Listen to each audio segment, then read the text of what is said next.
Hi. As you can see, I'm not in the woods today. I'm in my hotel room getting ready to pack up and head back home after my business trip. But I wanted to reach out and talk about something. This past weekend, I tried to do a 3-day backpacking trip on the Florida Trail where I was going to push for 50 miles in those 3 days. For me, that's long miles. I was supposed to do 20 miles on Friday, 20 miles on Saturday, and 10 miles on Sunday.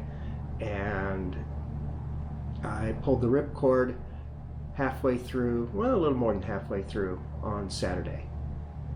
So this disturbs me because this seems to be a reoccurring theme. It happened first on the Monadnock Sunapee Greenway, where I got about halfway and I pulled the ripcord. It happened on the Pemi Loop, where I was on my last day and I could have gone on. It was almost as far to pull the ripcord as it was to finish.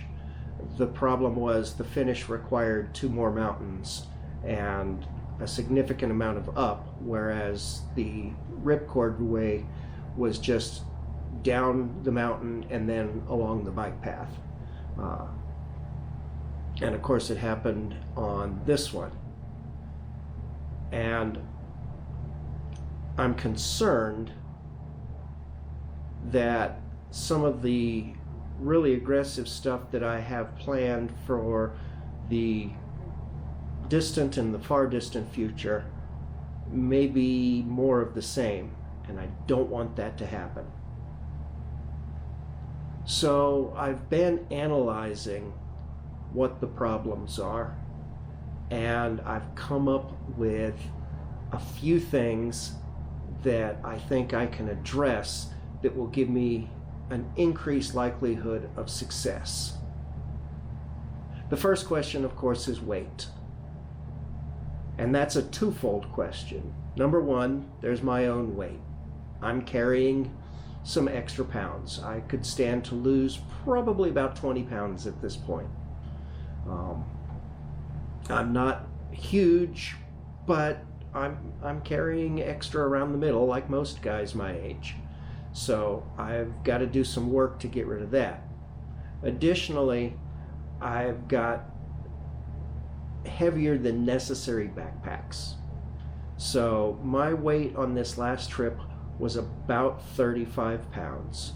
My base weight was about 25 pounds, which means I had about 10 pounds of food for 3 days. And honestly, that's too much. The gear weight, not the food weight, but the gear weight, the base weight, I could still stand to reduce, and some of that is going to be getting rid of some luxury item type things. As an example, I have a little folding windscreen that makes it a little easier to cook if it's windy, that frequently just stays folded up. If I'm not using it, it's unnecessary weight. Doesn't mean I don't like it. It doesn't mean I don't think I should have it. It simply means that I don't really need it. So I'm going to be, over the course of the winter, really trying to look at what I have and what I need and do away with what I don't need. The next issue that I identified was what I'm calling long days. And I don't mean time-wise, but mileage-wise. 20 miles is a long way for somebody who doesn't have trail legs. You build your trail legs by doing smaller miles and then increasing those as you build your strength. So for my bigger plans, I really need to work at keeping my mileage at less than 10 miles a day until I've got those trail legs under me. And it takes several weeks to get that. With what I have planned in the summer, I hope to be able to do that to where I can get to over 10 miles. Now, eventually, I'll end up, there'll be a day when it's just, there's no way to do it less than 10 miles. A full Prezi comes to mind. There's nowhere to camp up there. So unless I'm going to spend the money to stay at an AMC hut, which to be honest is quite unlikely, then I'm gonna have to pull more than a 10-mile day on that little piece. But for the most part, I'm going to work to keep my mileage as low as possible and still achieve my distance that I need in the time that I have to achieve it.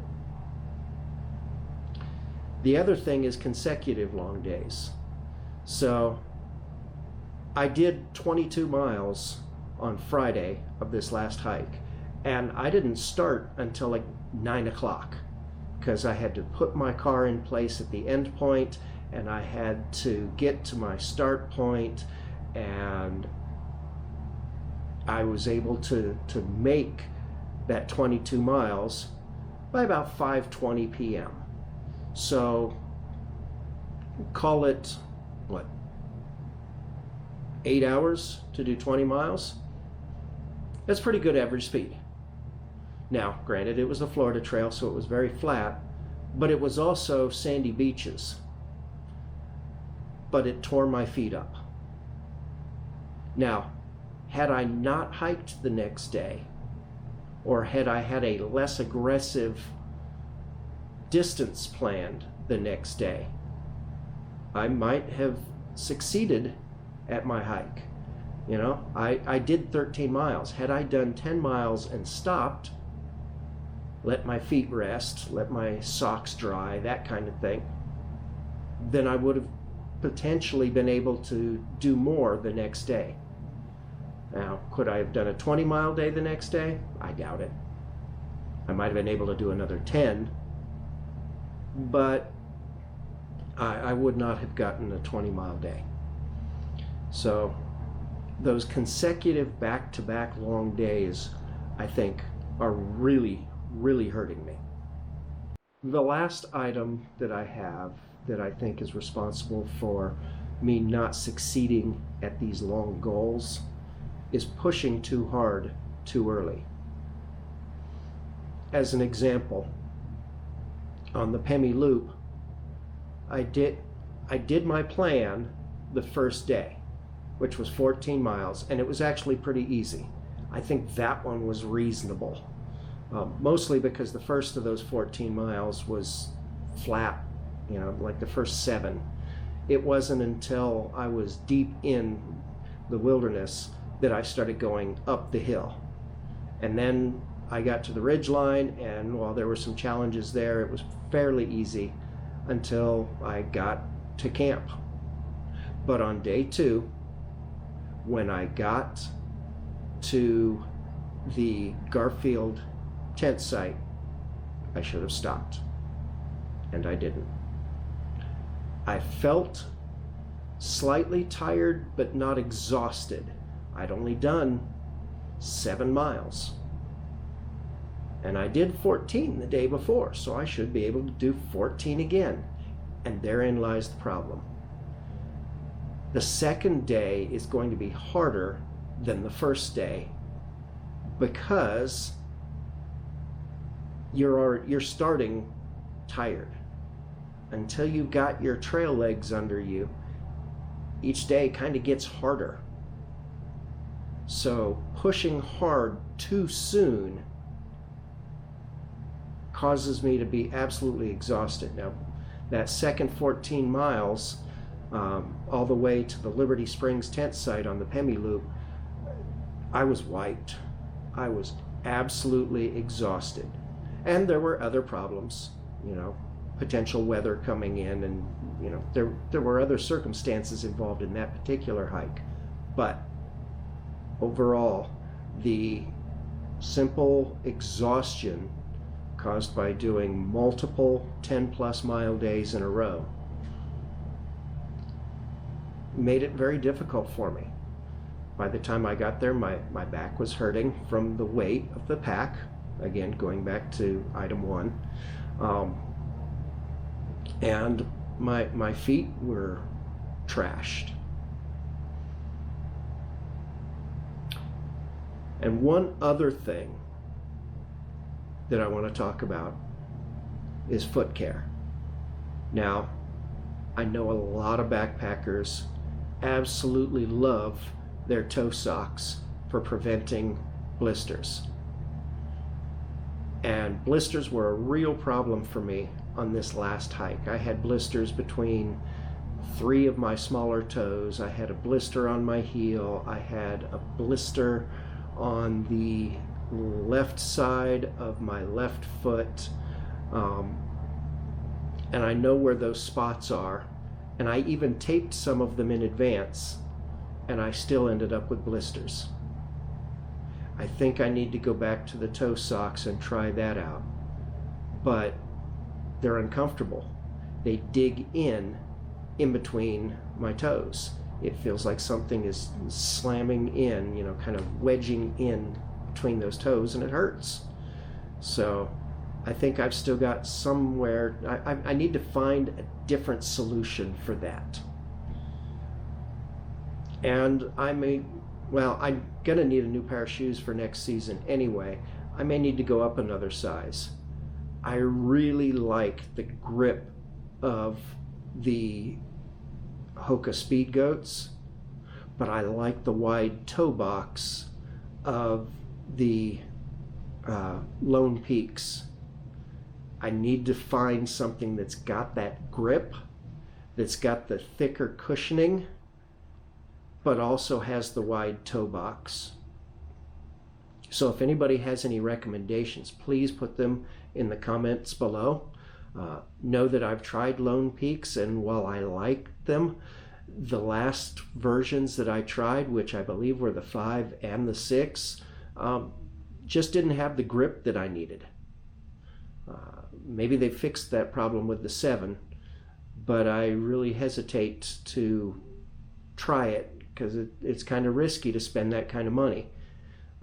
I suppose I could go through REI and get a partial refund, but you know, once you've taken them out on the trail a few times, you're not going to be able to take them back. So mostly this was just for me to kind of vocalize my thoughts and get it out there. I'd love to hear feedback from other hikers down in the comments, so please don't hesitate to throw your advice down there.